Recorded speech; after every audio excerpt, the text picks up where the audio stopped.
बॉलीवुड का पहला सुपरस्टार, जिसकी मुस्कान पर लाखों दिल धड़कते थे, जिसके एक डायलॉग पर सिनेमा हॉल तालियों से गूंज उठता और जिसकी लोकप्रियता का आलम यह था कि लड़कियां उनके फोटो से शादी कर लेती थीं।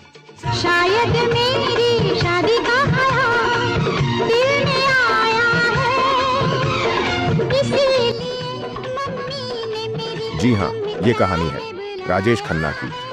29 दिसंबर 1942 को अमृतसर, पंजाब में एक साधारण परिवार में जन्मे जतिन खन्ना, जिनको आज दुनिया राजेश खन्ना के नाम से जानती है, उनका बचपन बेहद सामान्य रहा। मुंबई के सेबेस्टियन गोन हाई स्कूल से पढ़ाई की और वहीं से नाटकों में भाग लेने लगे, जिसकी वजह से सब लोग उन्हें एक्टिंग का हीरो कहने लगे, जिसके चलते कॉलेज के दिनों में ही उन्होंने कई स्टेज शो प्ले किए, जिसके बाद धीरे धीरे उन्होंने तय कर लिया कि उन्हें फिल्मों में ही जाना है। 1965 में आयोजित फिल्म फेयर टैलेंट हंट में करीब 10,000 प्रतिभागियों के बीच उन्होंने पहला स्थान पाया और यहीं से उनकी जिंदगी का असली मोड़ शुरू हुआ। 1966 में आई फिल्म आखिरी खत से उन्होंने डेब्यू किया। फिल्म भले ही बहुत बड़ी हिट नहीं हुई, लेकिन इसमें उनकी एक्टिंग को सराहा गया। इसके बाद उन्होंने कई छोटी मोटी फिल्में की, लेकिन असली पहचान मिली 1969 में आई फिल्म आराधना से, जिसके बाद राजेश खन्ना रातों रात सुपरस्टार बन गए। इस फिल्म का गाना मेरे सपनों की रानी कब आओगी तुम आज भी अमर है। इसके बाद तो जैसे हिट फिल्मों की झड़ी लग गई। 1970 से 1975 के बीच राजेश खन्ना ने 15 सुपरहिट फिल्में दी। दो रास्ते, कटी पतंग, आनंद, बावर्ची और नमक हराम जैसी फिल्में लोग उन्हें काका कहकर पुकारने लगे। राजेश खन्ना की लोकप्रियता का अंदाजा आप इसी से लगा सकते हैं कि लड़कियां उन्हें खून से खत लिखती थीं, उनकी गाड़ियों पर लिपस्टिक के निशान बना देती थीं। कई फैंस उनके फोटो से ही शादी कर लेते थे। सिनेमा हॉल्स में उनके नाम के पोस्टर्स पर दूध चढ़ाया जाता था, जैसे वो कोई भगवान हो। उनकी मुस्कान और आंखों का जादू ऐसा था कि हर सीन यादगार हो जाता। उनका आनंद फिल्म का डायलॉग, बाबू मोशाए जिंदगी बड़ी होनी चाहिए, लंबी नहीं, आज भी दिलों को छू जाता है। शायद जिंदगी बड़ी होनी चाहिए, लंबी नहीं। हद करते हो। मौत के डर से अगर जिंदा रहना छोड़ दिया तो मौत किसे कहते हैं? युद्धो? बाबू मोशाए, जब तक जिंदा हूं तब तक मरा नहीं, जब मर गया साला मैं ही नहीं।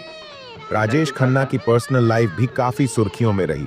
1975 में उन्होंने अभिनेत्री डिंपल कपाड़िया से शादी कर ली, जो उनसे 15 साल छोटी थी। उस समय डिंपल की पहली फिल्म बॉबी रिलीज भी नहीं हुई थी। शादी के बाद उन्हें 2 बेटियां हुईं, ट्विंकल खन्ना और रिंकी खन्ना।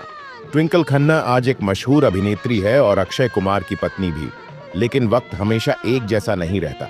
1987 के बाद उनकी फिल्में उतनी हिट नहीं हुई, क्योंकि इस दौर में अमिताभ बच्चन का एंग्री यंग मैन इमेज चल पड़ा था।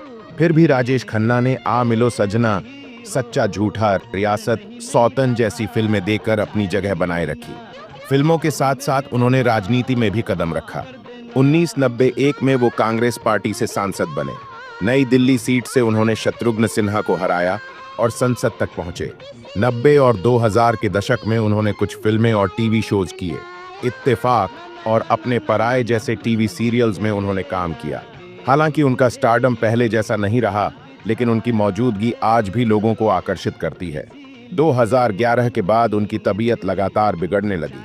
लंबी बीमारी के बाद 18 जुलाई 2012 को मुंबई में उन्होंने आखिरी सांस ली। उनके अंतिम संस्कार में पूरा बॉलीवुड उमड़ा और लाखों फैंस रो पड़े। उस दिन मानो एक युग का अंत हो गया था। राजेश खन्ना सिर्फ एक अभिनेता नहीं थे, बल्कि एक जादू थे। हिंदी सिनेमा का पहला सुपरस्टार, जिसने आने वाली पीढ़ियों के लिए स्टारडम की परिभाषा तय की। उनकी फिल्में, उनके गाने, उनके डायलॉग सब अमर हैं। वो चले गए, लेकिन उनका जादू हमेशा जिंदा रहेगा। काका की मुस्कान आज भी वही असर करती है।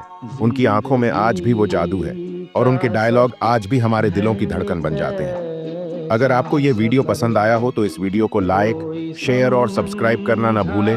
धन्यवाद।